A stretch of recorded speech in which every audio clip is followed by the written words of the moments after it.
Nai-stress o pagod na pagod ka na ba?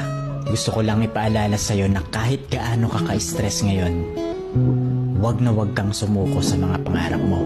Kailangan mong tandaan parati na magtiwala ka sa progress na nangyayari sa buhay mo. Kahit alam ko na minsan sobrang hirap at sobrang nakakapagod na din talaga. Magtiwala ka sa kakayahan mo. Ang dami mo nang nalagpasan na mga malalaking problema dati. Ngayon ka pa ba susuko? Patuloy ka lang na lumaban. Yung pakiramdam mo ngayon na nahuhuli ka na sa buhay, siguro dahil nakikita mo yung mga kakilala mo o yung mga kaibigan mo pakonti-konti may na-achieve na sila. Parati mong tandaan na lahat tayo ay may kanya-kanyang timeline sa buhay. Hindi ka nahuhuli at hindi ka rin naman nauuna. Kung nasaan ka man ngayon sa buhay mo, yan ang lesson at experience na kailangan mong pagdaanan ngayon. Lahat tayo ay may sariling kwento sa buhay na makaka-inspire ng ibang tao. Sarili mong kwento yan.